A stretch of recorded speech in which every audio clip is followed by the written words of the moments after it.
looks like Jeff's hit the button there. All right. So I am I wanted to give you guys a brief update on what's been happening in the last week or so.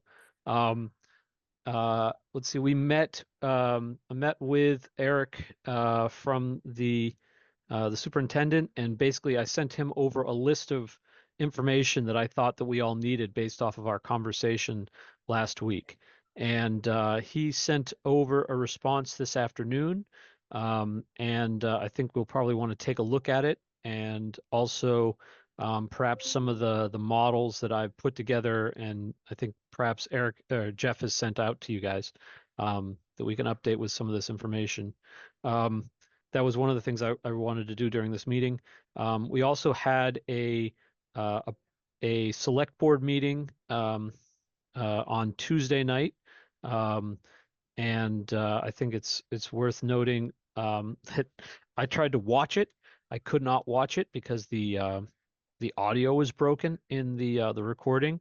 Um, but I think Jared, you were there, and it's probably worth kind of giving your impression. And and I think the select board has decided to unanimously vote to support the proposed new school. And then there was also the meeting last night, presentation by the superintendent to any town, anybody from the town who was interested, um, to learn more about it. And I think there were a bunch of points there, but I'm gonna pause and see what other folks have for the new school topic, as an agenda or thing we need to cover. So it sounds like the train has left the station. We don't have any input that's going to be of any relevance at this point. The only thing I would add to that is I don't, as a former FinCom person myself, I completely understand the feeling of, and someone might have even made this comment today, sort of the rubber stamp or feeling kind of marginalized, with what we do as FinCom people. I think in this case, and I'm not saying I agree with it or not. I think the select board felt it was important to, say conceptually that they support this project, the need for new schools, and that kind of thing, with the idea being that the FinCom is sort of the final arbiter of if the proposed project makes financial sense. So I think they are still, eagerly awaiting, your analysis of that. But I think, this is my own take on it, but I feel like the select board felt it was important, to get their support behind the project ahead of that meeting. But not necessarily, that they're coming in from 100% the financial side, but more they understand the condition of Cutler, they understand the condition of Winthrop, they understand the need for these new schools. In their opinion, it's something that needs to be addressed sooner rather than later. If it was me, I'd probably wait until I had the finance committee in lockstep with me. But I sort of understand their motivation there. So that's just my 2 cents on it. But I certainly understand how you guys feel, because I felt that way many, many times in Essex.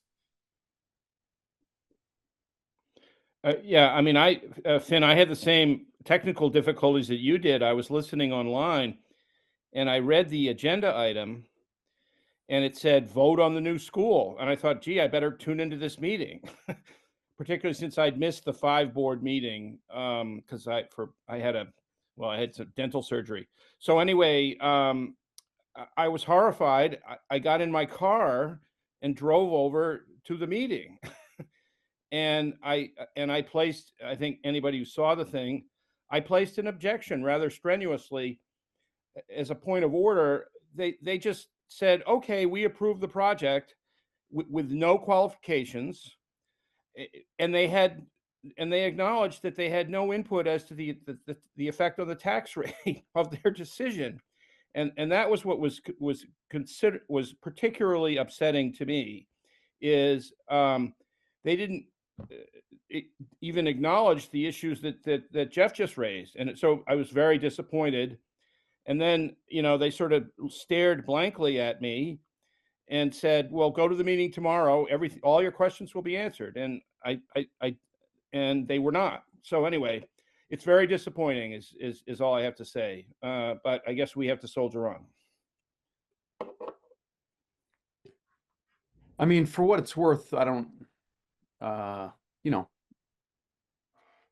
yeah, anyway, I'll just say for what it's worth, I've been thinking about it a ton, and after the last meeting and just doing my own math on my own property tax and thinking about what Mr. Timon, I can't remember his first name, during our group meeting that was off the record early in the season, where we talked about, you know, the need to really address the tax rate and the viability of the town over time. And he said, yeah, that's reasonable. And Deborah similarly said, yeah, we should think about that, but now is now, and that's a long time down the road to be able to figure out how to solve that bigger problem. But to me, this is the hill to die on. This is a 10-year plus project. This is the future that will tie our hands to a pathway that's not viable. And so we're making decisions now that, yeah, for me, it's worth saying at a whatever level that I fully don't support going forward with the school project and adding to people's taxes at that level. Recognizing all the puts and takes and recognizing, but this is kind of to me, like I said, it's the fall on the sword, burn down the house, whatever. Like, no, we're not going to do it. And town leadership, find a drastic solution now instead of 10 years from now. That's where I'm at. Okay. Thanks, Dano. Any other comments as we start the meeting? All right. So Dano, the thing that I want to look at with you and obviously the rest of the board is right, is that if we reject the $140 million project that's net, say 92 million, and I'll just throw up on the screen Jeff, you're gonna have to give me permission. There you go. That, you know, I think if you look at these models, if you look at the options that we have, you guys able to see the screen? Is it showing up? It is? All right. Yep. Like, it's if you reject the school proposal as it is, you know, what do we end up doing instead? Right? What are the most likely options? What is the most expensive option or the least expensive option, right, for the town, right? And you know, in talking with John McGrath, I asked him what do you think is going to happen here, right, if we do this, right? There seem to be three different options, right? Remind One me of them who is John is. Sorry, Finn. John McGrath is the chair of the Hamilton Oh, right. FinCom, right? So he has been, you can go and find a whole lot of presentations by him over the past 3 or 5 years that he's been involved over there and being involved in the process here. There seems to be, I think, three options. One of them is that we decide that the school doesn't go forward, and instead we basically bring the schools up to code, right, between now and say 7 years, right? In a reasonably short period of time, we comply with the law and make these schools viable for the next 20 some odd years. And I think I don't know, Jeff, maybe you have to forward the email from Eric, right, answering some of these questions. I don't know that I can send that out to the group. I think I sent that out to everyone Okay. earlier today.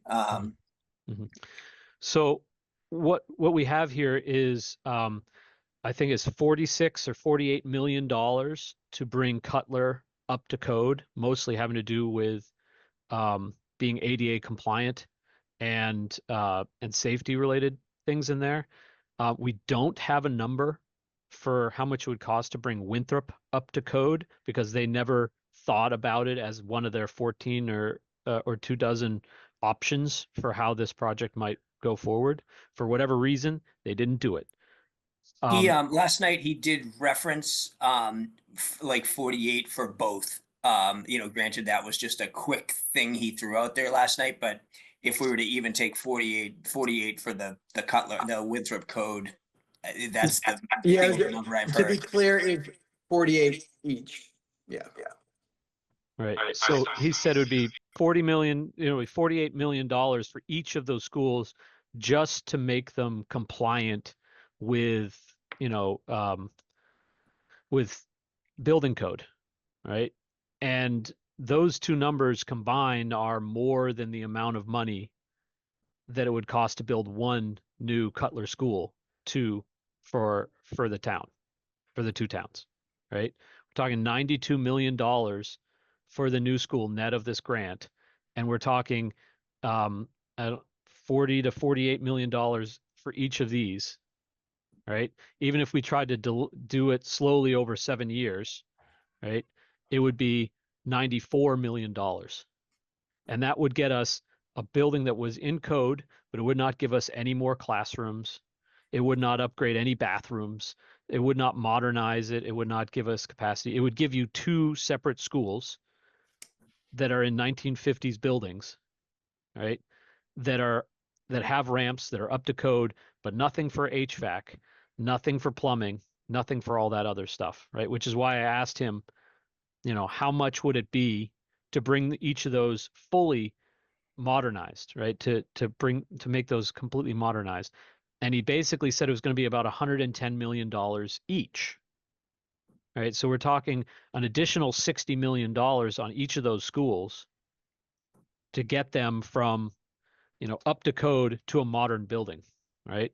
And that is this 2 new schools in 7 years option, right? Which is basically that if this gets rejected, right, then you spend 7 years just kind of limping along, trying to minimize your investment in these two buildings, because you expect to replace them in 7 years, and you try to go back to the state in 7 years. But at that point, $226 million of buildings has grown at 5% per year of construction inflation, up to $318 million. Right. So it's bring it up to code, and then basically spend some amount of money to keep those 50-year-old buildings going. All right. It's wait, try to minimize our investment, but then either try to do the exact same project again in 7 years, or 2 schools in 7 years, which is nearly twice the cost of one school. And those are basically the 3 scenarios I have. I heard from one of the individuals there, one of the members of the public on at the meeting last night, that they could not believe how expensive this was. And they could not believe that it would take $40 million, $40 to $50 million for each of those schools to bring them up to code, let alone do any improvements to them. Could not believe it. Right. And this individual claimed to have experience in the industry. I don't know that I can confirm that or deny that, but the response from the owner's rep, Kevin, who's supposed to be the school board's owner's rep to go get us through the process, do it as cheaply as possible, and as compliant as possible. He said, this is how much it costs. Like, if you look at comparable building projects over the last 5 years, you can see how the costs have absolutely skyrocketed. Right? You can see even within Wenham and Hamilton, projects that could delay 2 years have like a 25% increase in the cost of doing construction project. And he said, look, you have to do these completely above board. You have to do them with union labor, right? And they are extremely expensive. And that was their defense of this, basically $94 million bill to just modernize it, not even make them any better. So I think as a finance committee, we're going to have to decide what we think about that, right? Do we believe them or do we not, right? Do we believe it's 40 to $50 million in each one of those buildings just to get them code compliant? And Finn, I thought that was it's a very reasonable question, and certainly a lot of people I think have those questions. And the one thing I wish they did a better job of last night is maybe laying out a few of the costs for people to say like just this would cost this much, or to kind of help people see the impact of our procurement rules and prevailing wage laws and things on some of these projects. And so like example would be here in the Wenham Town Hall, the HVAC system we have, which I know they're not really talking about HVAC in that project, but this is just an example of the HVAC system in this building to it's failing and we need to replace it. And just replacing it in kind, and it's not a great system. Our quotes are $1.2 million, which I just think to the average person, if we told them it would cost $1.2 million to replace the heating system in this building, that they would find that unbelievable. I think if I didn't do what I do, I would find it unbelievable too. But I wish they had laid out a few examples of just the ramps alone are $3.8 million, and these things are another 2 million, because it does, without any sort of numbers behind it, 46, $48 million is a staggering amount of money to try to sort of think about how do you get from 0 to $46 million just to sort of make something compliant. So it would be nice, I think, if maybe we could get a little more, example of, how it quickly, escalates that high. I feel The like other, you're making the case that it's not viable. Neither way is viable. Like the only alternative is, this is statewide. It's a problem. Like it doesn't work anymore to do what we're doing. Sorry, go ahead, Jared. no, I completely agree with that statement. I also completely, it is a systemic issue statewide. I also have had personal experience in a prior life with prevailing wage and union shop deals, and I don't think they're blowing smoke up our what. And I do think it would be counterproductive to attempt to have a debate about construction costs. I'm certainly not qualified to do that. And from what I've seen of Kevin Nigro and company, I think they know what they're talking about. That's just a value judgment on my part. So I would accept the numbers as a given, as it were. But I think, and I too am desperately trying to find a hill to defend. The big thing that comes out for me though is that what Finn just said, net, it's cash out the door. You can adjust the timing one way or the other. But the other thing is, and this is why I was going to the meeting the other day, harping on the tax rate. The big difference is between the two, net, they're almost a wash, but also we actually get something. We get a building. I mean, I went to this Cutler School and I'm 69. So we get a building that will be around for 50 years in addition to, so you're actually getting something for the money and the tax rate. Whereas in other situations, such as the pension situation, which I will not go back to today, but I would like to revisit at a future date, such as union contracts with the teachers, et cetera. There are things that I would love to defend, but I think in this case you'll have a physical asset that will be state of the art, and it costs too much to build, yes, but at least you do have that in addition to the fact that net, cash, it's the same cost. That's my rationale. So anyway. Mine would be to shut down our district level administration and have it under the management of town of Beverly or somewhere else, or send our kids there and shut down the schools, because we're not big enough to have this many schools and this much overhead. I know that's a nuclear point, but I think we're at that stage.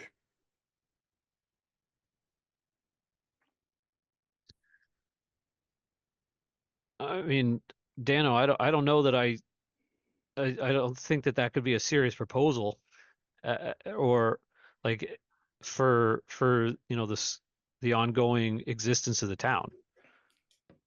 Like to shut down the school system and expect the neighboring towns to pick up the bill. Well, there's efficiencies to be gained. It would cost us something to send our kids to schools, but we're not, what's his name? Gary said it. There's same amount of overhead for our administration as it would be to run a school system 4 times our size. So I think in order to make that a viable option, I think what you're saying is that we would say that there's a fourth option here, which is that we do not invest in those buildings to bring them up to code.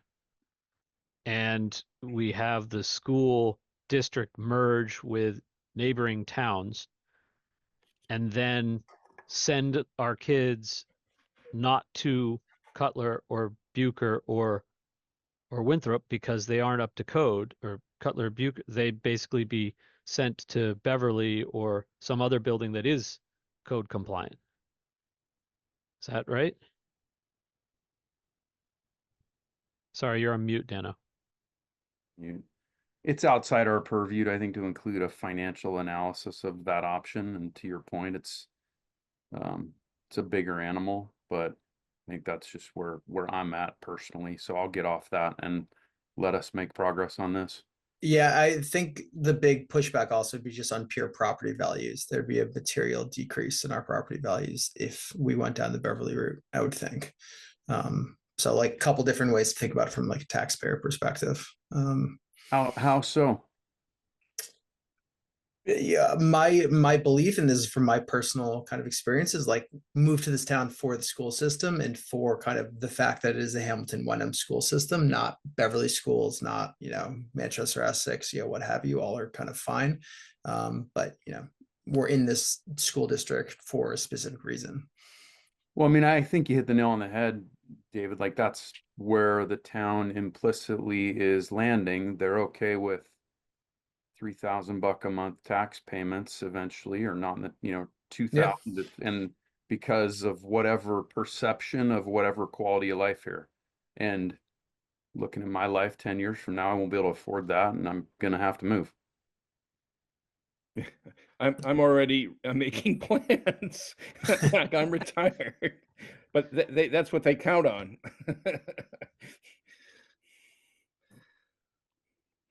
So it's not, I mean, it's really not viable ultimately over time. Like eventually, I mean, I guess it is. I don't know how all the New England towns are set up, but more and more wealthier and wealthier people, but young families, I think that's contra to having young families who are going to occupy these schools. So I think it's like I think it's an, I don't think it works over time.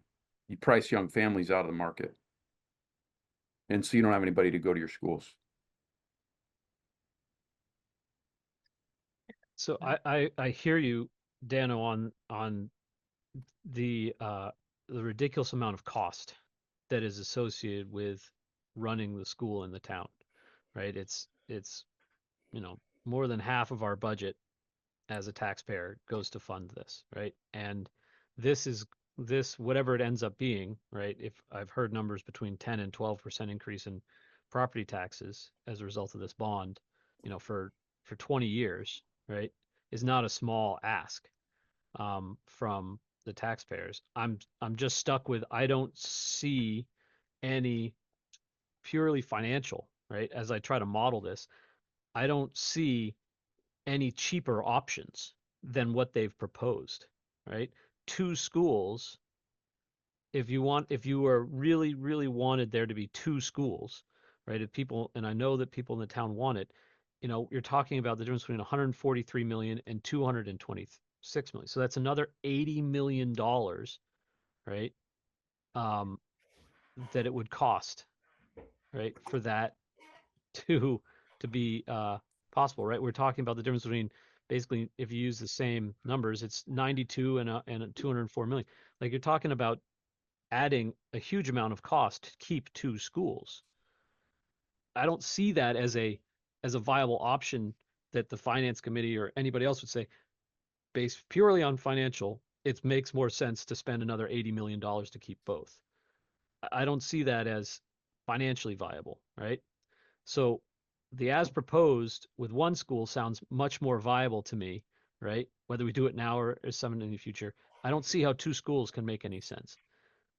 And the fact of the matter is that the 90 some odd million dollars it would take to get the schools up to code alone isn't as good, right? I think David, I think it was you were saying that, right? Or was it Jared saying like, at least with this $90 million, we get an entirely new school that should hopefully last as long as the old ones did, 50 some odd years. We don't get that if all we do is bring them up to code. Yeah, that's what sold it for me, because even if the school was significantly more, you still have to weigh the tangible physical asset that you've obtained, state of the art, as a result of the investment. So in this case, and in this case alone, I look at the incremental call on the tax rate, as an investment, not, money, poured down the toilet, so to speak, for, maintenance of operations. And that's no offense to our staff in town who do a wonderful job and need to be supported. But that's how I get to the point that, as much as I would like to, this is not the hill to defend. And I have some ideas about others, but for another day. Robert, I think you've got something to say. Yeah, I think we should recognize that we're not bringing savings into our analysis, primarily because Eric did not respond. Those first 5 questions were the ones that I posted online and handed him a copy of last night. I mean, basically saying, we're not going to save any money because we're anticipating a new school coming online seems to me a bit tenuous. Then to go on to say you're not going to save any money by having a new school on maintenance and operations. The only offset is that he said that using the new facilities wouldn't have any additional cost. And if nothing else, I think if you're trying to promote this with the residents, you need to come in with the logic that you're saving something by spending this money, because right now we're justifiably doing the analysis with just the cost, but when you come back to the tax rate, you're going to, you really should be over time telling people it's going to cost X less for the next couple of years because we're anticipating the new school coming online, and we're going to save Y once the school is online, and that's going to have an impact on how we view the tax rate going forward. I did some preliminary work, and I would also suggest that we look at adjusting the valuation base as you go forward, looking at the tax rate impact, because you're going to have the valuation probably going up by something like inflation, plus or minus. Plus, we're going to have some new growth, which means that the impact on the existing residents is going to be less in future years than it would be if we didn't bring these factors in. And I think we need to pull that into the analysis. So I specifically challenged him because in his response to my email from earlier this week, I said, can you tell me what that is, right? I'm assuming $500,000 a year of OpEx economies of consolidation, right? And he responded back, and he didn't even address the question in my note on, and so I challenged him. I said, look, I know that, at the 5 chairs meeting, the school board didn't want to put a value on this. That's what I told you guys when we met last time. And the conversations that we all had in this meeting a week or so ago said that was not, I didn't use the language not acceptable. It's not acceptable, right? I want to know, you keep telling the public that you're going to get savings, and to not put a value on it is not acceptable, right? So it's in this, it looks like Eric got back to me again just a little while ago, and he said that he wants to, he'll get behind $250,000 to $500,000 of OpEx savings every year, right? And I don't know, Jeff, can you remind me, is that a $36 million annual school budget, or is it? I think that's what it is. That school budget is, yeah, Right. So if it's a third yeah, it's to the right, pretty elementary, much right there. yeah, so 36 million.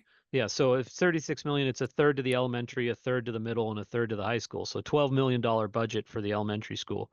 So $500,000 is, 1/24 of their spending, right?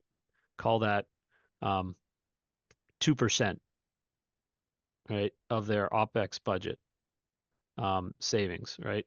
So I want to keep, I think I want to keep that $500,000 number in the model, right? So when in this Excel model, I've put it in here, right? So that if there is a single school, either as proposed or in 7 years, it starts at $500,000 in the first year that it goes live, and it grows with construction inflation, right?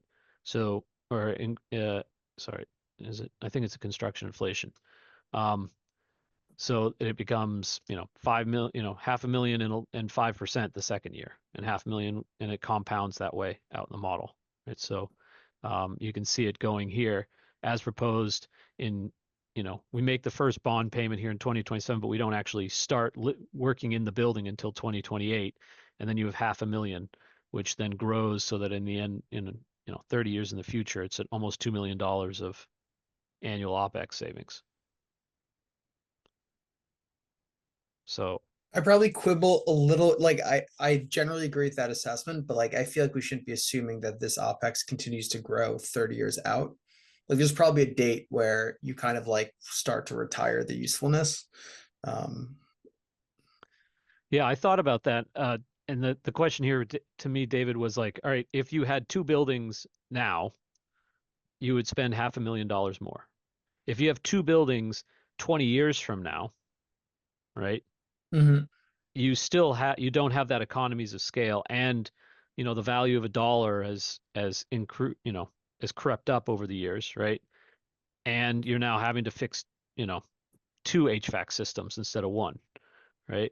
You now have salaries of people. You don't need to have two principals anymore. You have one principal for the combined elementary school. So I thought about it, and that's why I said, all right, OpEx continues for the foreseeable. I guess it's something for us to discuss. Yeah, no, personally, I just think it's kind of one of those like with the like I was going through the spreadsheet, and first of all, I really like you did a very nice job kind of laying it out, and it's kind of a good way to kind of contextualize it. One thing I would say is like, I think in order to make sure like taxpayers are comfortable with things, I think we should like try and be a little bit conservative on the savings estimates as well as even some of the inflation estimates as well. For instance, construction inflation, I think like, I was talking to a friend who works in construction. Like we normally just assume 3%. Last couple of years have been weird. You assume 3%. So like just pick that number kind of through time. If you want to use a more aggressive number, higher number, it's obviously going to make the new project look more attractive, building now versus later. But like things like that, I think it's going to be important for people to think about their tax bill in a worst-ish case environment. I guess that makes sense. Lower capex and probably construction inflation that is, I guess, standard. Yeah, I think we do want to determine that, because it basically adds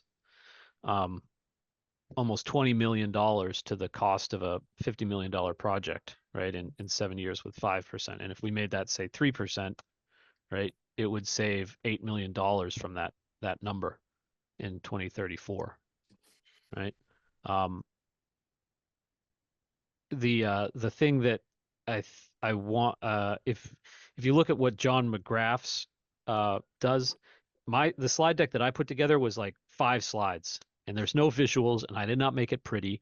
I'd love for this to be turned into something that's a little bit more consumable by the general public. John McGrath's is 26 slides long, okay? And he has a slide on every single one of the major things he wants to talk about, whether it's construction inflation or something else, right? And he's got that graph, which I think we've all seen, right? Which shows, for the first 10 years, it's creeping up at the 3% that you're talking about, David, right? And then over the last 5 years or 4 years, the construction costs went up by 50% in 4 years, right? And so to go back down to something more reasonable, I want to believe that'll happen, right? 50% inflation in 4 years is somewhere around 10%, right? So I've dropped in 3% just so we can fool around with this model for now. If But is you our, look, sorry, is our objective to just figure out the trade-offs and make a recommendation? Or is it to help the public embrace a particular, embrace the school? I mean, it's very obvious, it's very blatant, very black and white that the new school is the best option of these options, like you said earlier, Finn. So all the rest of it's kind of minor details, unless we're trying to really make a case about tax rate implications and get into more granular. But if we're just talking about A or B, clearly it's A. We don't have to debate a whole lot of detail. I mean, personally, I'm thinking about this as purely educate people on the impact of the tax rate. Here's what the options are. And if somebody thinks there's another way to go, kind of, your Beverly example, like, I'm not sure if like I'd necessarily want to kind of like put that on the table, but it's worth at least like demonstrating to people, here are the tangible impacts on our tax rates versus saying, oh, this project can be better than the other. Like, our job is to look at just pure tax impact. But that would be specifically for the new building as proposed, because that's clearly the winner. So then we should really drill into the assumptions about the new building and the implications of that for tax rate.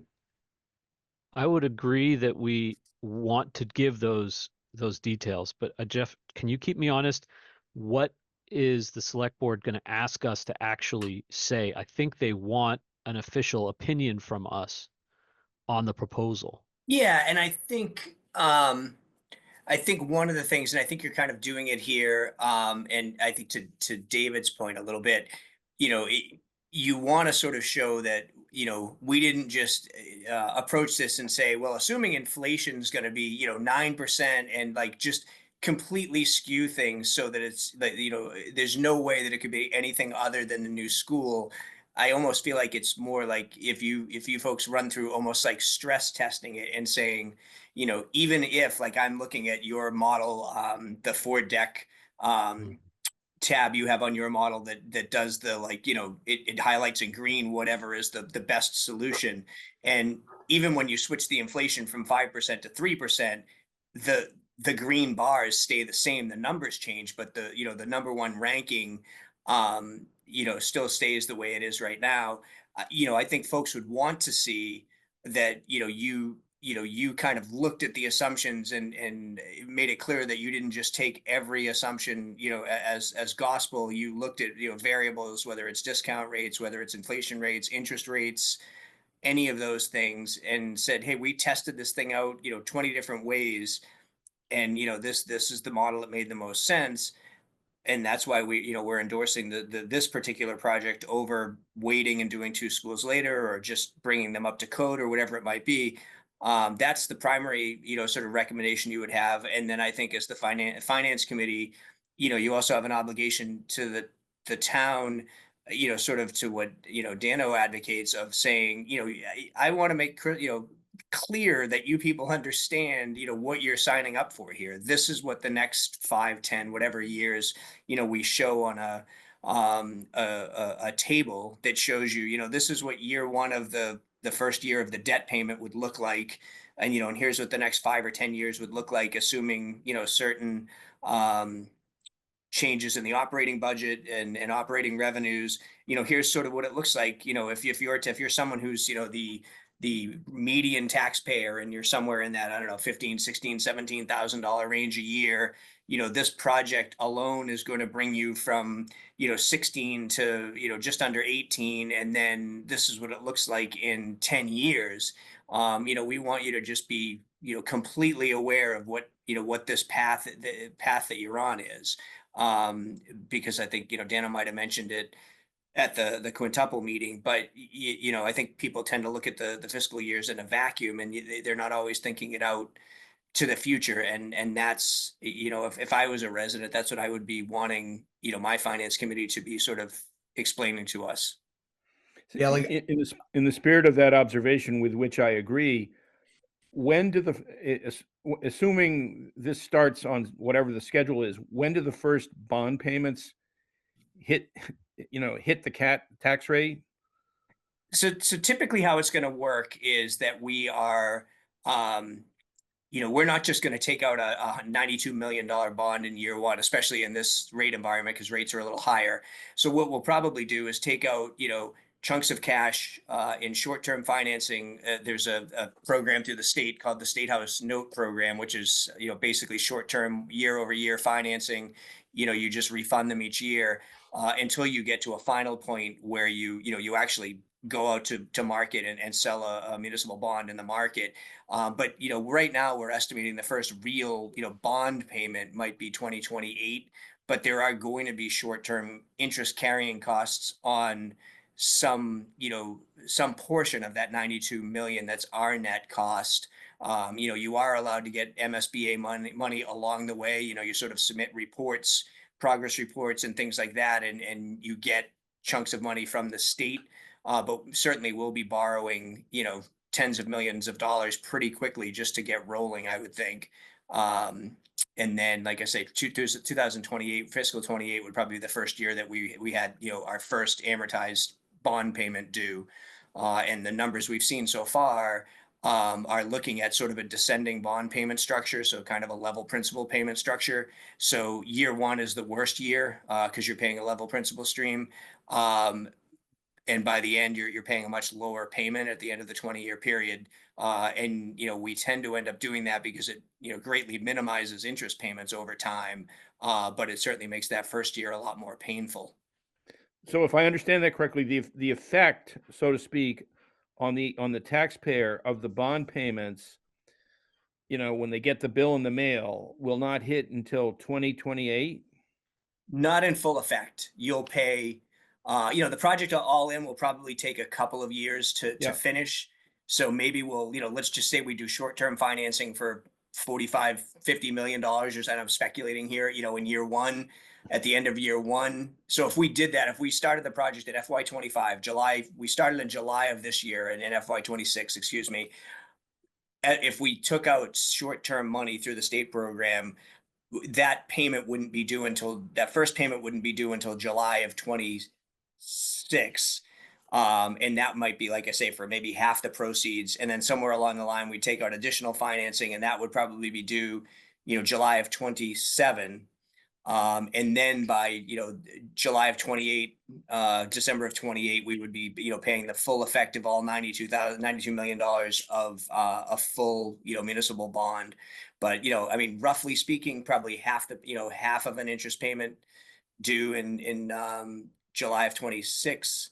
And then, a full short-term interest payment due in July of 27-ish. And bear in mind that those short-term notes are at higher interest rates. So, we'll probably be paying, closer to the fives on the short-term notes, and hopefully, be getting, something closer to the, mid to low fours by the time we actually finance. And it's probably too early to speculate on whether we'd get a bond premium or anything like that to help us, offset some of the costs. But that would be the general strategy. Okay. So if I understand this correctly, I'm just trying to fix this in my mind. The fiscal year 25, let's say for argument's sake, we approve this in April. We don't, and then basically everybody forgets about it, financially speaking, until fiscal year 26. And then they start thinking about it again because the debt exclusions are hitting their tax bill. Is that a right way to think about it? Yeah, it's actually, the fiscal years get a little cloudy, so it would actually be, we're about to pass the fiscal 26 budget. Yeah. So the first payment probably wouldn't hit until fiscal 27. Okay. And then 28. And that's another part of sort of, as you talk about how to sort of show residents, what's about to hit. I think that, normally we just sort of throw out there here's the 20-year bond amortization schedule that's going to hit the town budget. Here's what that would look like. But the reality of how this gets implemented is a little messier than that. But I think that's sort of difficult to try to model and explain to folks. Well, there's got to be a little bit of a short-term, some form of a short-term payment due in, early FY27, some short-term payment due in July of FY28. And then you'll start paying in, full-fledged in FY29. So, okay. Yeah, what I'm hearing is like I just did a straight line bond, right? And I basically delayed, I set it to start 1 year before the school is supposed to go live in August of 2028, calendar 2028, right? What what Jeff is saying is, I think that there would be a much larger principal payment in the first year. Right? This wouldn't be a $6.5 million bond payment. It would be I don't know, pick a number, $8 million bond payment, right? So that a larger principal a payment was made, and then it would shrink down over time. And I think you probably have seen something from John McGrath where he kind of demonstrated uh, that that downward slope, right? Which basically means that you're now front end loading all of these bonds versus what I've put in my calculator. And honestly, Finn, like the way you're showing it, I mean, I think, everything about what we're trying to do with your model is to sort of simplify this. So I think trying to get into the actual, bond amortization is probably a little bit too much to throw into this. But, so this would be, I would view this is what your finance committee used to evaluate and test and prove that the other options weren't more financially viable compared to compared to this the build the new Cutler model. Then the other documents we'd be presenting would show the more nuanced amortized bond schedule, to show people how those bond payments might actually hit their tax rate over the next 5 or 10 years. And I think it's I've got a model I've got started, but we're waiting for the final numbers to sort of release them. I know Emma is looking for those at the paper. And I've kind of noodled around with it. Shows all 20 years of bond payments that Wenham will make, and shows that the tax rate impact of that on each year. But I've also shown at the end of the 20 years sort of what is the average over that time period you pay. Because I think you have to be upfront with people that, let's just say it's $2,000 to them in year one. I don't think you can dance around that and get cute and say, oh, well, on average, it's going to be $1,500, per year. But then they get their first year tax bill and say, well, my tax bill didn't go up $1,500. It went up $2,000. So I think you need to be upfront, but I think, it is worth mentioning that while that first year is painful, that pain is going to reduce over time because the payments are descending. But for your model, I think, I just think it would be too much and too confusing to try to build in that kind of, specific, kind of bond payment. And it's also not a given. I mean, the decision on whether to pay level payment, level principal, they can get pretty creative in the municipal bond, sales market on how they put these things out. It might not be that we go with the level principal model. It's most of the ones I've been involved in, they've ended up there just because people sort of are enamored with the overall interest savings by paying the higher principal payments along the way. But we may just decide that the total cost of this project is so staggering that you couldn't possibly front end load it like that. That's a decision that will have to be made with the school and the school building committee and the fiscal advisors who help them bring this to market.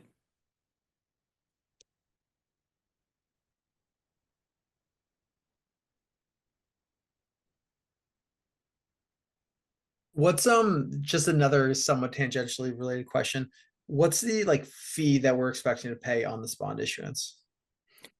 Like fee to the banks, to whoever's syndicating it, not the. Yeah, I mean, you're going to pay. I mean, I've never seen one this big. The ones we've done at Essex have been much smaller than this. But you're going to pay bond counsel, which is typically Loch Lord is the biggest bond counsel in the state.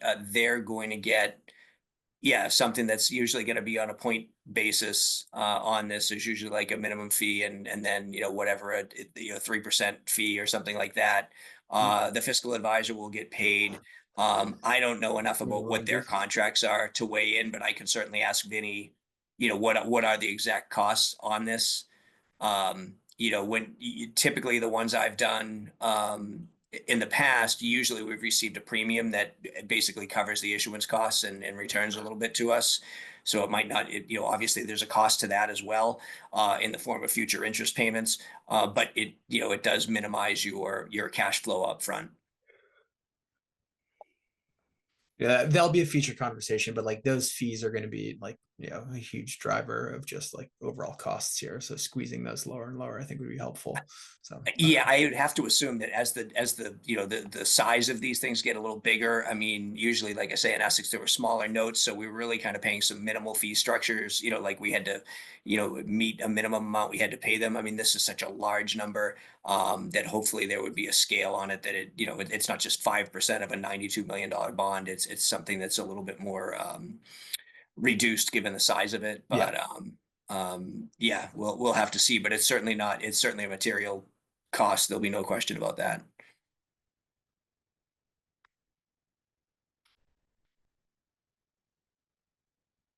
All right, so we're looking at coming up near 8 o'clock here. We've been going for almost an hour. I have not gotten any specific requests from the select board to come up with an opinion tonight on this. So I don't know that I'm ready to ask for one from the group. I think we're gonna get increased pressure as we go through February to issue something. I think it would make sense for you folks to go through Eric's emails, which I think Jeff has forwarded to you, and mess around with this model and see if there's any, like, do what Jeff I think described, right? That we can demonstrate to the public that we've collected this data, we've looked at alternative, what's likely to happen if we reject the bond or reject the new school, and and be prepared to state, what our opinions are going to be, right, and get ready to do that vote. I was under the impression there was I got that schedule, which I quoted last night in the meeting, that there was, everything turned into a pumpkin on February 17th. Is that not correct? So that's a schedule we lay out at the beginning of the year just to sort of Okay. have a, something to keep us on track. It's not like 100% a drop dead date. I mean, I think this year is a little different because you don't know. I mean, we haven't, you think about it, right? It's the 23rd of January, and we largely haven't talked about the operating budget, at all yet, because this large financial, thing has been dropped into our laps here, and we need to address it. So I think we're probably running a little, those numbers are going to be, extended for sure. Ultimately, like the biggest, thing for us is we need to have a report ready to go essentially by the end of February. Okay. At some point, we'll be called into a meeting with the select board, to sort of say, here's our, at least, initial recommendation on the budgets and things like that. There's still room for some changes. There's always changes on in the budget, whether it's income, revenue streams. We're still working to reduce, certain budgets or whatever right up until February 28th. But usually they're looking for some kind of indication, which we really already have, that we're under, an override sort of a issue, which is that, for us, that's always a big thing, because having an override is a very different town meeting and town election cycle than not having an override. So the fact that we're already under that provides some level of comfort on the timeline. But yeah, that January 16th deadline I heard you, or excuse me, February 16th deadline I heard you mention last night. My bigger concern, I might have said it to Finn when he said, well, we'll definitely have an answer by, February 27th or something. And I thought, yeah, I have to have a book ready by the 28th. I hope you have an answer by the, by then. But I don't feel yet that we're off schedule in any way. But I understand the concern because you've seen the schedule, and in this proposed form, we're probably a little behind at this point. But this is, I think the select board certainly understands this is a really large piece of analysis that needs to be done, and they certainly want you know, to know that the finance committee was able to look at this, 50 different ways, and and honestly, whatever your recommendation is, they just want to know that as the financial professionals in the town, you looked at it as many ways as you could and came to your conclusion. And then, once that's done, that would, the recommendation would be that, we looked at it, and option 1, 2, or 3 is the only one that makes sense. And so that's what we're recommending. And now our budget module will, our other budget stuff will include, say that you said this project was, what we should move forward with. We would build that debt, the debt payments into our other, sort of budgeting, in a sort of pro forma way, so that, kind of to Jared's point, that this isn't actually going to hit in full until FY28 or FY29, but here is what it looks like, so that folks, you're not telling them to make a decision when they don't really see, see the impact of it on their taxes. They need to know and understand that. Um, yeah, so I don't feel like we're off track. Long story short. I think that we need to include in our work some of the tax payment information over time, because a lot of people are unfamiliar with discount rates. And I think if it's going to tie back to what's presented when Jeff puts his package together, I think we need to show that we've taken this into consideration. So I'm suggesting that we look at tax rates for the alternatives over the forecast period. Yeah, and we can, we'll have to do that if I try to build out this model, that, carries out several years.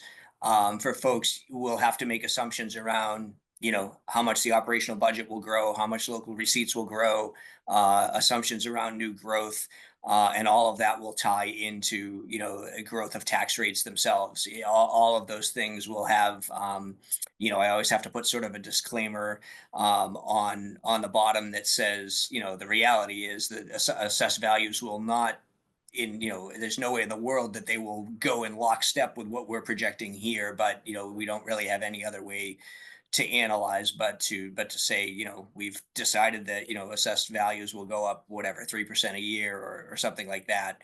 And each individual homeowner's experience will be different. It just means in aggregate, we think assessed values will go up 3%, plus there'll be new growth of $150,000 a year or something like that. And folks can, evaluate things based on that. That's how I've always done it. And, I am certainly open to if there's different ways to do it, but usually I just lay out the criteria I use, the variables I used to, to extrapolate the numbers forward. And usually it's enough to give people a decent representation of what they think things will look like. I'm suggesting that we don't need to go that far. I think we need to just focus on the items that are related to our recommendation, whether, Okay. so just showing that part so they can see the incremental impact of the project, and then that gets rolled into a bigger picture. But I think our task should just be focused on the alternatives that we're looking at in our recommendation.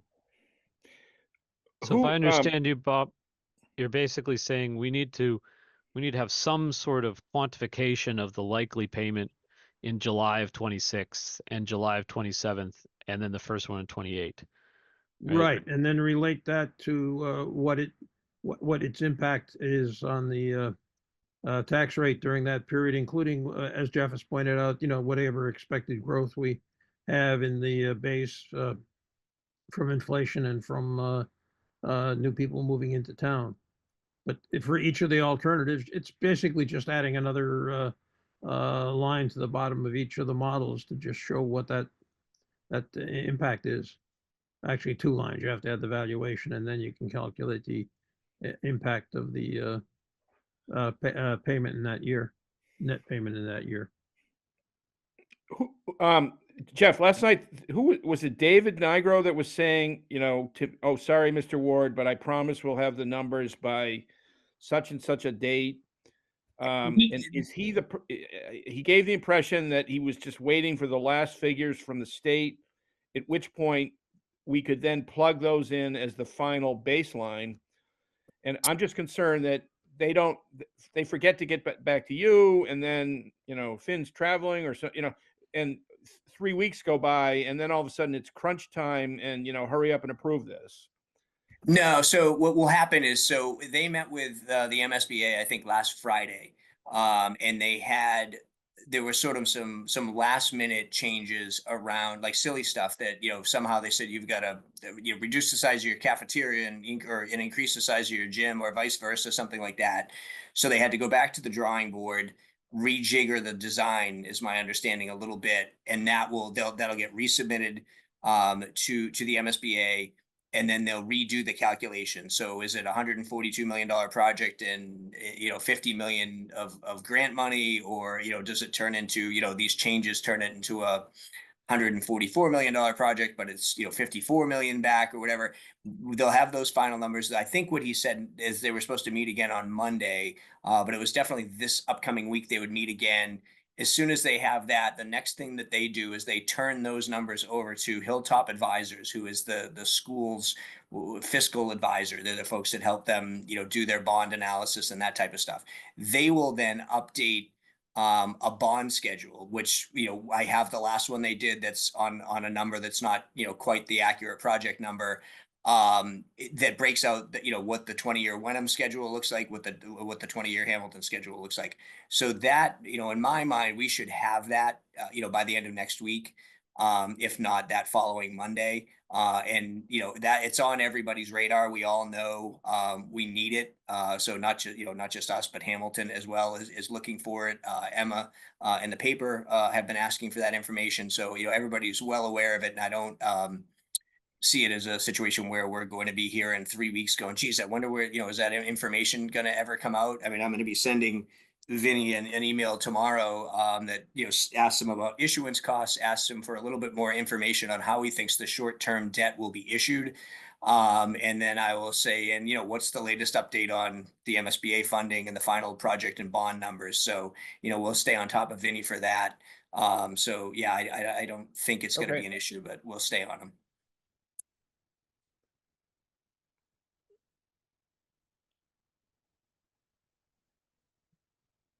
All right. Well, I'm trying to figure out what kind of actions we can take as a group right now. I think we're just trying to wrap our heads around these numbers. Check them in the model. I can update the slide deck, the 5 or 6 slide deck that tried to turn this into a narrative. But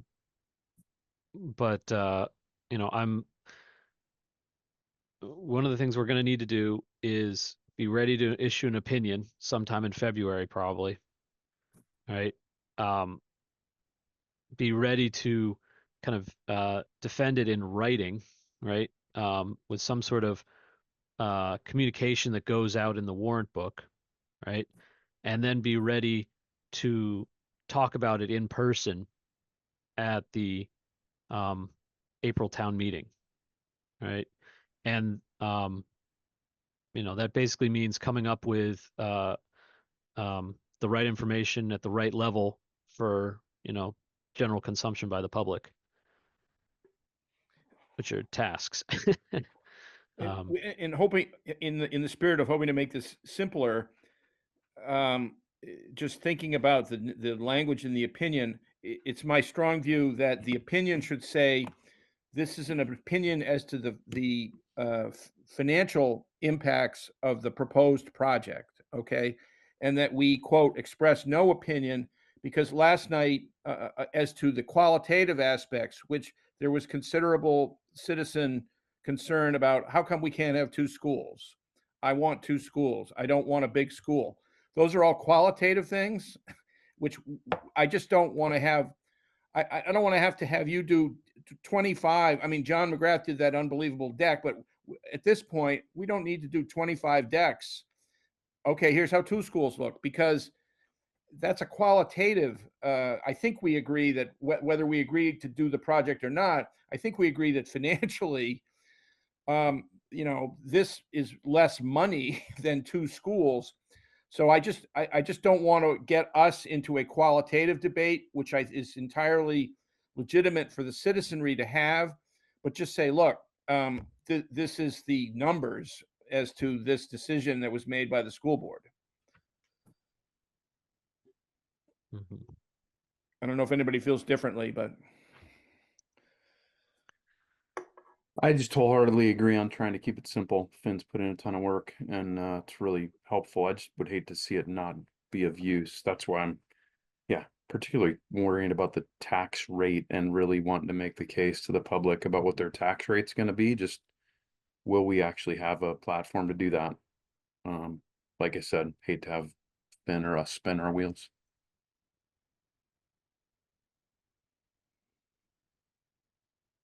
Okay. Is the plan for, like, obviously we'll report this to select board, but like we're gonna post this somewhere, make this readily accessible, correct? Not just in the warrant book, but Because this is Yeah, part so of what we talked about last year. Sorry, David. Yeah. Sorry, Jeff. We tried to get some more visibility to some details that ended up kind of gotten kiboshed. It felt like that, well, the warrant book isn't really the venue for that, and or there wasn't a platform. So yeah, I mean, not that, I am noticing that there's somebody from the Hamilton Wenham News. There's a platform now. Not that I want to condone or kind of support one specific kind of news source, but um, so yeah, and we do have a couple new tools this year. The new website that we've been training on and working on for the last couple of weeks is going to go live soon, and it is much easier to use. It's much easier to roll information out on it. So that tool is going to be more helpful, and the budgeting tool that we purchased for this year is also going to give us a lot more capabilities to roll out. This kind of analysis for folks in an easy to sort of digest way. So I think we will have that ability this year in a way maybe we didn't have it last year. So perhaps what I could do is work, since I can really only work directly with Jeff outside of these meetings, I can work on simplifying the deck that I put together, maybe linking it to where these assumptions came from in some sort of appendix, so it's not dragging everybody through the details. And I can basically put together a final slide that gives a kind of acknowledges that as far as we can tell, there is no cheaper option. Sort of opinion, and as a result, the committee, the Wenham Finance Committee is going to recommend this as proposed, solely based off of financial considerations, and that's it. To avoid the quantitative, and as you're mentioning, right? or And I the can qualitative, yeah. qualitative, yeah. In anticipation of getting that back to the committee for our next meeting, right? Where we can, um, maybe hit the first milestone of being ready to issue a financial opinion. Um, and then maybe elaborate a little bit more on that deck as something that goes out with the warrant book, either, posted to the Wenham page, available for, any newspaper to point at where it is on the Wenham website, right? And I don't know that we want to have, I don't think all those slides would go in the warrant book. I think there's some other very specific language that has to go into the warrant book. But Jeff, I can work with you to figure out what that might look like. And I do think, if I think back to, I wasn't here yet, but the athletic fields, I feel like there was some pages in the booklet that talked about the tax implications of the debt related to the school this field project and things. So, we certainly will have something in the book, but maybe it will just be, a lot more detail outside of it, outside the book. But, there certainly will be something in there related to it.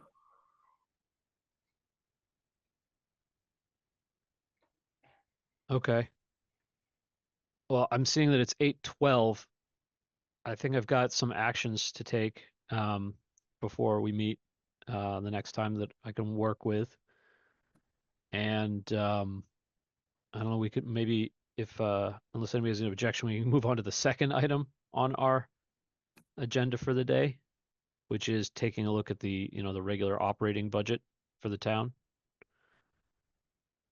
I'm going to take my present share screen down here.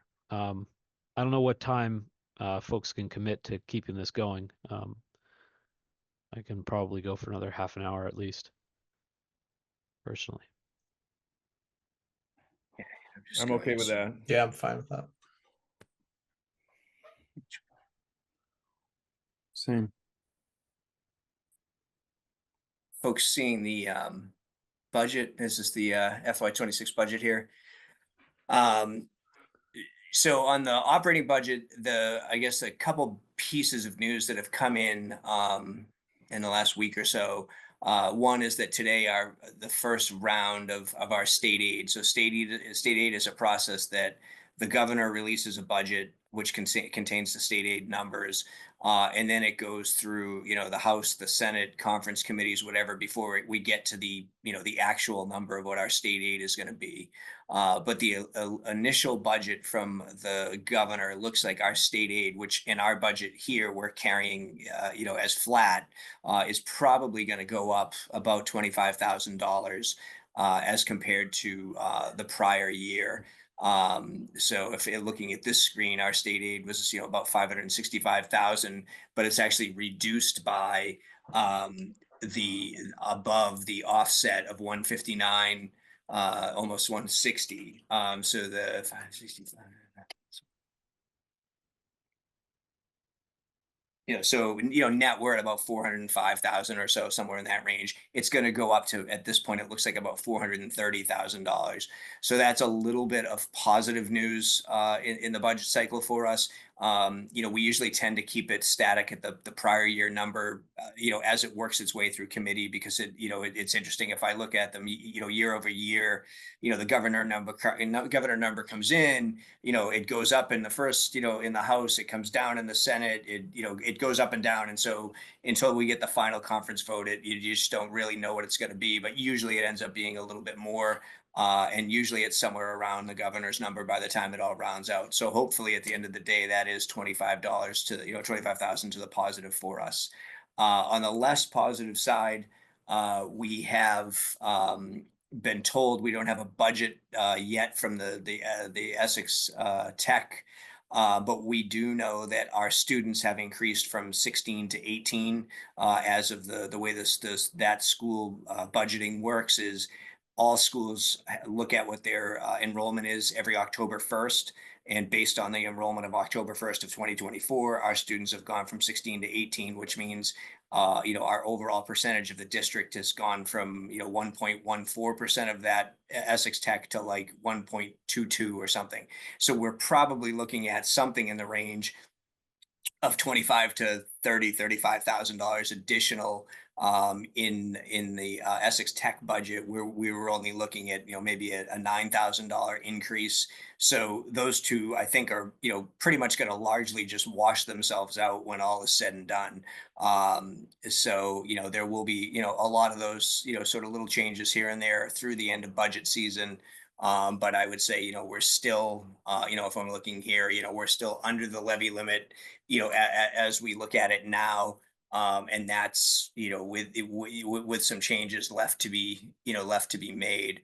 I know Bob in particular has done some work on some of this already on numbers I've sent out. Bob's run some numbers, and he tends to focus a lot, like I do at times, on looking at prior year actuals and sort of comparing those to what we're asking for now, and what is that increase, and does that seem logical? That we're asking for 12% more over what we really spent in FY24. Does that sound reasonable? Is this an area that we can cut? And so I can let him certainly speak to his thought process on that, but he's one person I've had some back and forth with on the budget, that I think he has some ideas on some trends and things like that.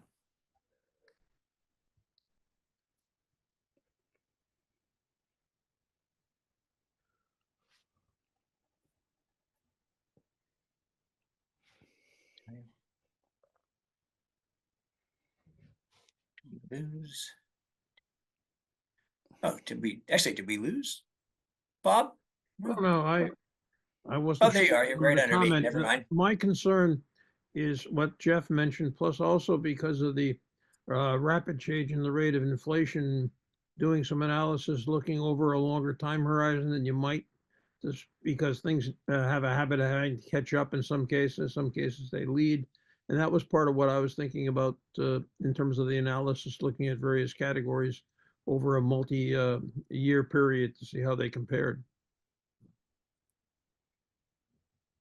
And the other, actually, I can pull this up too.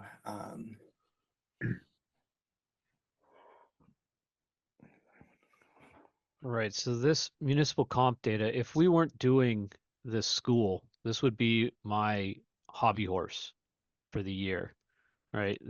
The idea of putting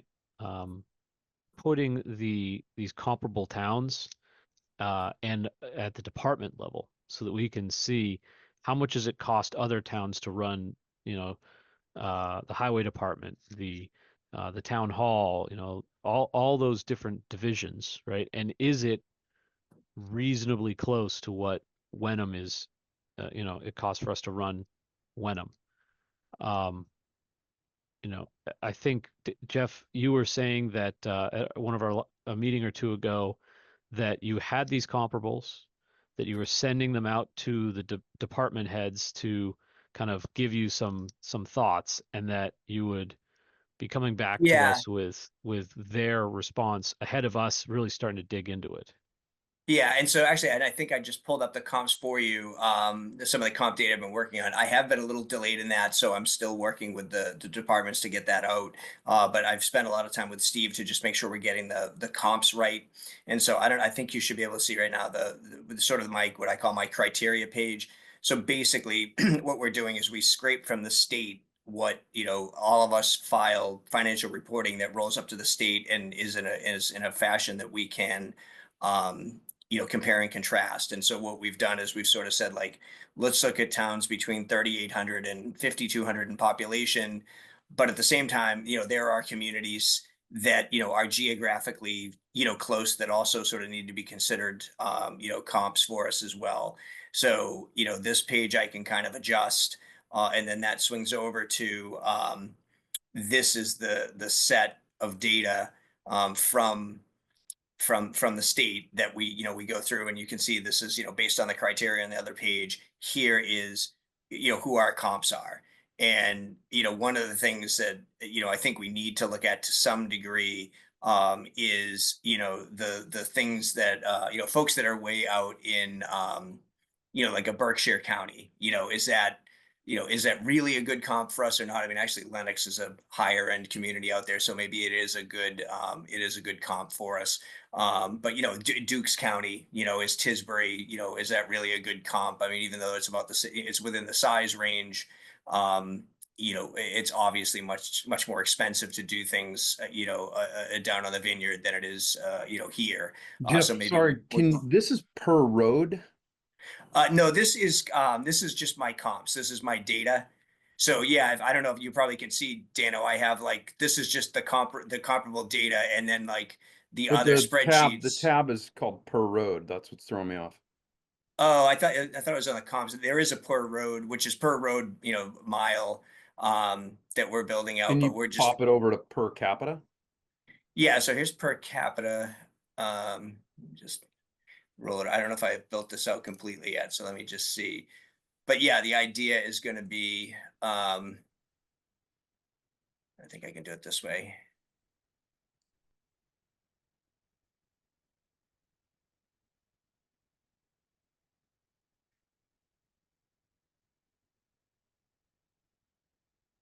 Yeah, so here's your per capita in this green column here. We're not seeing, I don't know, I'm not seeing it at least. I'm still seeing just a spreadsheet with a per road tab noted. Yeah, it's the same here. You're not seeing like a blue header. No. Nope. Oh, you know what? It looks like my screen sharing is paused, so I don't know what happened there, but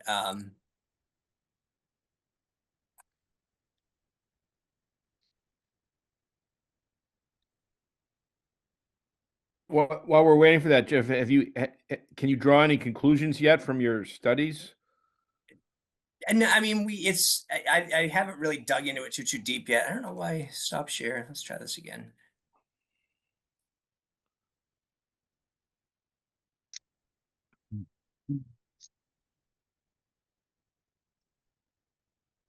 Okay, are you seeing that now? It's the comps tab with It's on the blue comps tab, and you should Yep. see towns on the left, and then a blue header, and those are your per capita costs. I mean, I might actually change this to. This might make these more visible. So this tab's per capita, not the per capita tab. Yeah, the data is you're looking at right now. It's on the far right side of it is where the per capita gets calculated.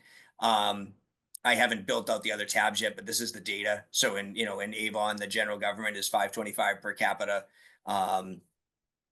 Okay, got it. And then police is 509. So yeah, I mean, I think when you look at this, you're going to see And for our capita, you're including Gordon College population, right? Yeah, and that's because the data is in the state system is the essentially 5,000 population.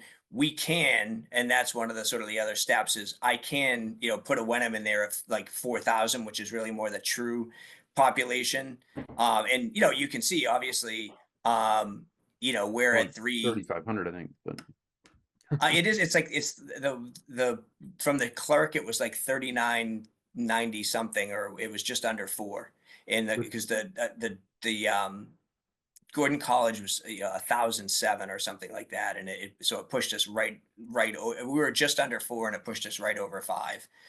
okay, cool. Essex is 35ish, and we're definitely bigger than Essex, but yeah, I mean, that being said, Dano, that's a good point, right? So if you look, we're at 335 for general government, but that would clearly be, so we don't look, we're definitely on the higher end of the, above the middle, I would say, just looking at this quickly, but, Can you if you just were to pop it in there just since we're on the call? I mean, I don't know if F321 just pop 3,900 in there instead of 5,000.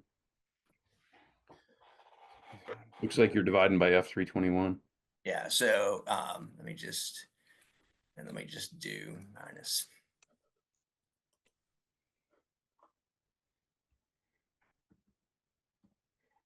Yeah, so that put us from what, about 350, 355 or something like that to 412 in that particular column. So I think we could do it twice, right? We could show the actual population that's in the system, and I could create a phantom Wenham that's at the smaller population, just so you can, I call it Wenham minus Gordon or something like that. But these are the sort of trends. I think maybe I was talking to Bob today, so about this. So general government, unfortunately, the way we do the reporting for the state, there's a bunch of data underneath general government, and what I report to the state, finance and accounting is separate, assessor, all those things are separate, but for whatever reason, they roll general government up into one number on the shared data. So what I could do is I can, reach out to some communities and say, hey, can I get your underlying data, for general government? Because I'd like to be able to compare and contrast finance or, land use or whatever it might be, community to community. But, we'll see that, they do break out police, they do break out fire, just other public safety. That can't be us. Yeah, we're here. Man, we're in Which is- top 5 in a lot of those, huh? If you Yeah, if you and per exclude capita Gordon.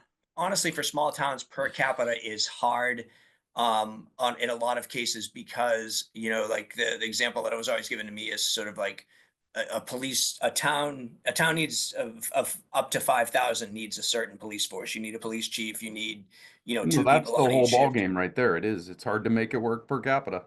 Right. And so, yeah, if you pay a town administrator, we pay for a town administrator, and Hamilton pays a town administrator. Well, they spread that across, probably another 4,000 people, and he probably doesn't make, that much more than Steve, that it would absorb that. So yeah, I mean, that's the whole ball game is there's a lot of stuff, and I can, show you, because it's like Essex is a town that is pretty lean. Like, I mean, they're pretty notorious for, understaffing and not paying, high top dollar and whatever, but there's still like a pretty high number, per capita, because they just don't have, their population is, much, much smaller than Wenham's. Can you confirm But that debt service number for me, just real Yeah, that's briefly? really We're high. third from the bottom. Is that saying that in my family of 5, you got to go down one? Yeah, I think Wenham. you're down ones, the 5,000.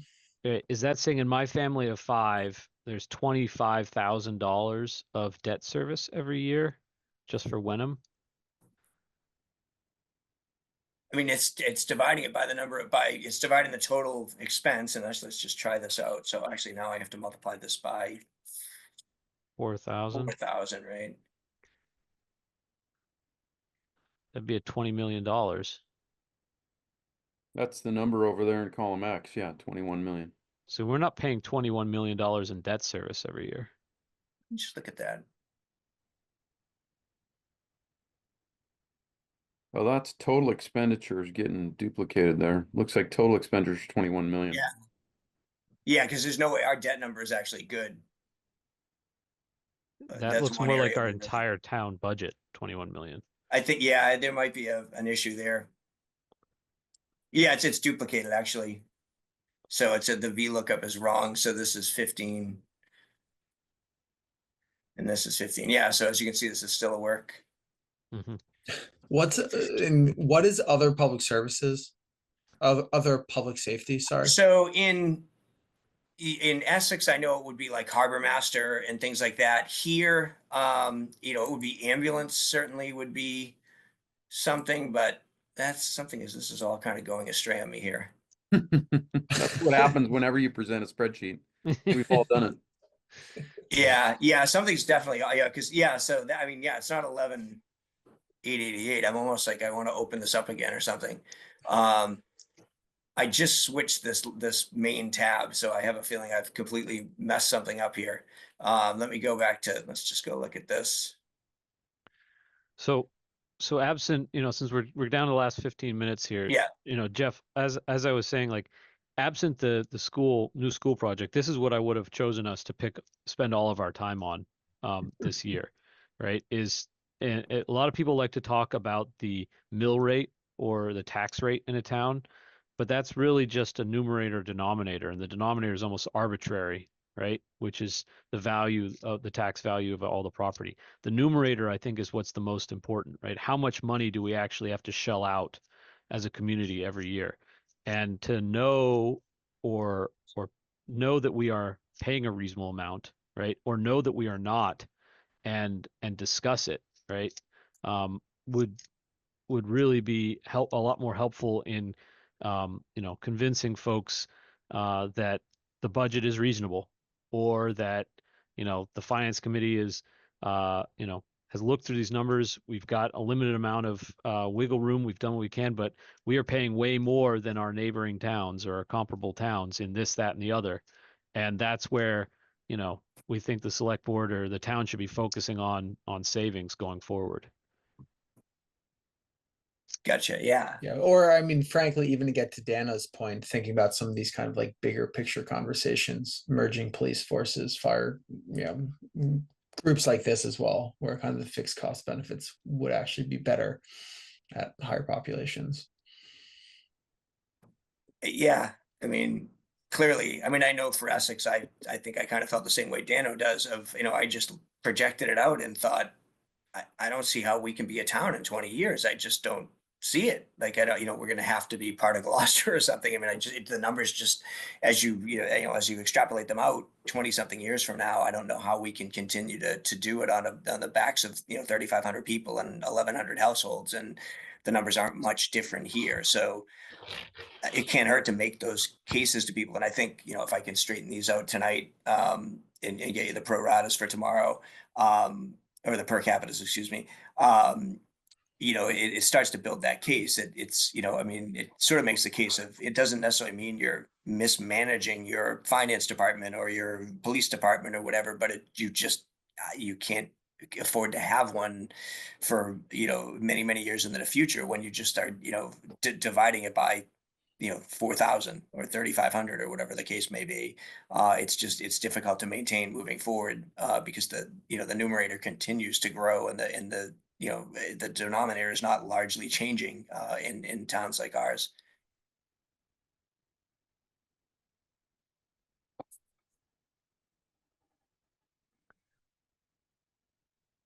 All right. So the actions that I'm hearing on this are, we'd like to revisit this file when it's ready, Jeff, and have kind of a Yeah, I can discussion, send and this out to.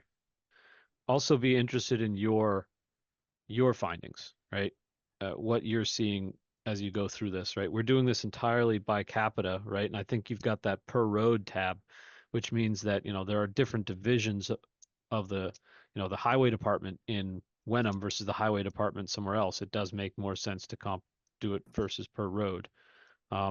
It obviously makes it a lot more complicated as we try to present this to the town. So maybe we stay at the per capita.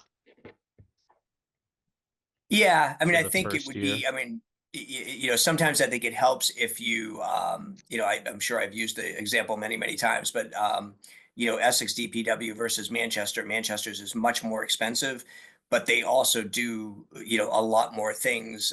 Even though we have more road, technically more road, they have more parkland and more mowing to do and things like that. So, I think sometimes I could present, because I think per road mile and also per area could be another way to look at, say, public safety, police or fire.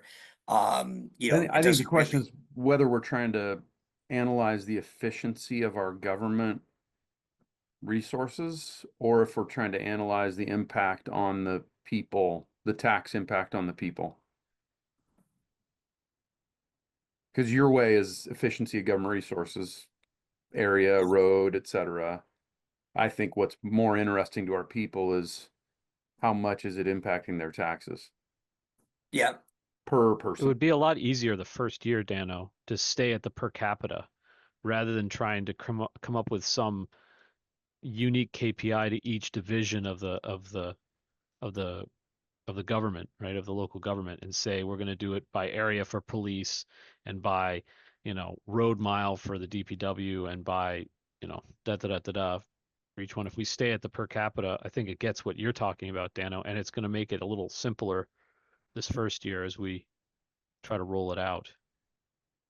Again, I think this has to be done for the warrant in time for the warrant book, Jeff, doesn't it? Yeah. And honestly, I know obviously it's embarrassing. I've got it messed up here, but I don't think it's that far off to have that. I mean, I can see there's just a couple of column references that are off that we'll fix those and you'll have the per capita. And then, you put it in front of the department heads and say, I mean, like you say, there's two sides to this question. There's the government efficiency question, chief, why does the police department cost a little more than, this or that?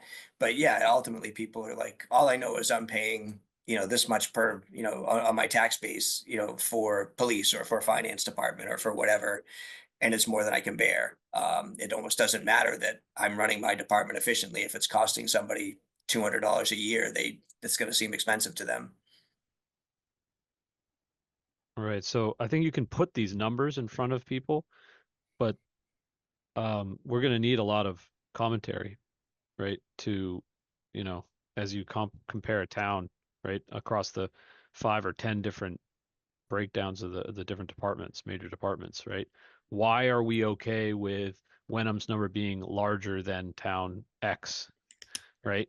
In police, there's just so many there. If there's 10 towns that we're putting out there, in the final version of this, as our comparable towns, Wenham is higher than some sometimes and lower than some the other times. So like when, that commentary is going to have to be pretty well crafted. In terms of I'll just give the comp list again here. I mean, just at a high level, I think, I mean, obviously, I think just sort of the geographic comps sort of makes sense. I mean, it makes, to some degree, makes sense to compare us to surrounding communities. But, when we look at these, do you sort of feel like, you may as well just get rid of, Worcester County? That's just not a reasonable comp for us. Or do you feel like it's appropriate to sort of look at the entire state? I mean, I think Yeah. the first thing is to look at the numbers and see where the outliers are, and then to ask ourselves why they're outliers, and then potentially get rid of the outliers. Okay.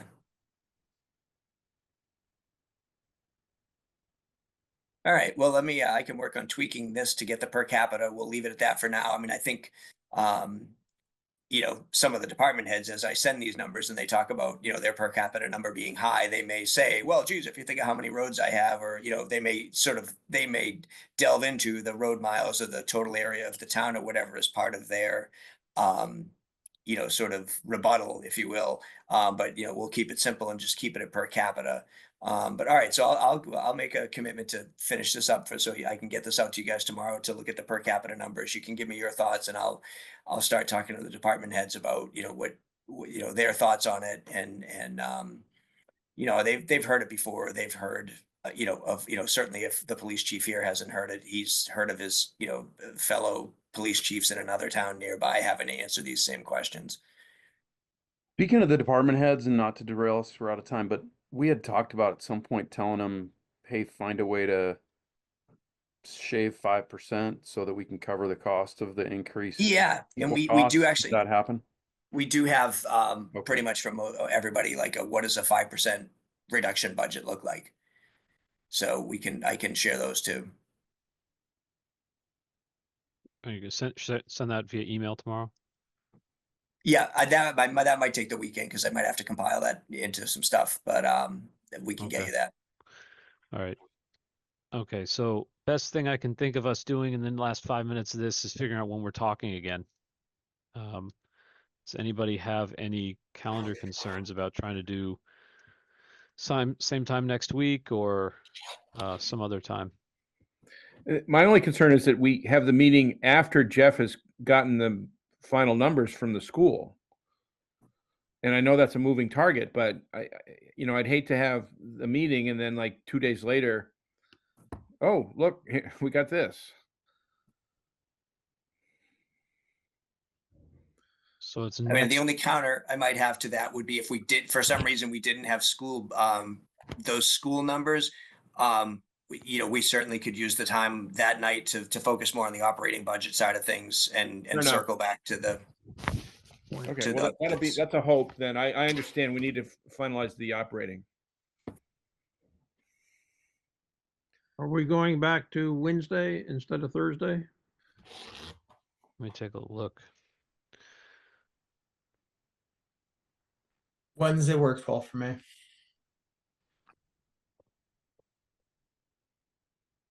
so Wednesday, today's the 23rd, so it would be the 29th and 30th. Right, so I can do Wednesday at 6:30. I can do Thursday at 6:30. 7 o'clock, 7 probably o'clock on can't Thursday. do 7 Thursday. o'clock I on can do Thursday. Wednesday. Sorry. Say again? I can do Wednesday, but I'm having cataract surgery on Thursday. So maybe looking at little tiny numbers won't do it for you on Well, Thursday. yeah. So we want to try 6:30 on Thursday, or sorry, Wednesday, the 29th. That works for me. As opposed 6:30 or to 7. I think David has a 7, right, for you? I normally prefer 7 purely because it means my children won't show up in the middle of it. But I can make 6:30 work if you don't mind little kids running around. I Either can of do those either, work. although I prefer 7. Sure, we'll do 7 then. All right. Okay, so we'll do 7 o'clock this coming Wednesday. Before I close, I just want to take a look, make sure there isn't any. We've got the last item on the agenda is open discussion of matters not anticipated by the chair, not for vote. I don't know if there's any other topics. I don't have anything here about specific time for public comment, but I'll just leave it open for anybody on the call if they have anything they want to bring up before we close the meeting. Doesn't sound like it. Okay, then we'll go through the motion.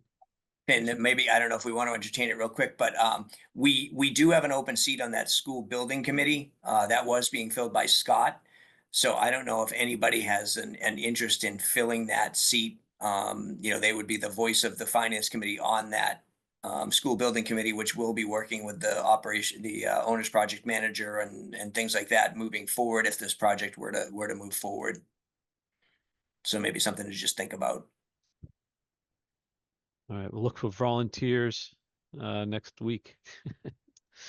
All right. Well, then I'm gonna ask for a motion to close the Wenham Finance and Advisory Committee at 8:42. Can we get a motion? So moved. All right, Second. Jerry's got a motion. Look for a second. Bob's got a second. Looking for a vote. I say aye. Finn. David, I. Aye. Bob. NOI. All right, looking for any opposed? Not hearing any. It looks like we've got all 5 are voting aye. So thanks very much, everybody, for sticking around for a good hour and a half, hour and 45-minute meeting. And I will see you guys in a week.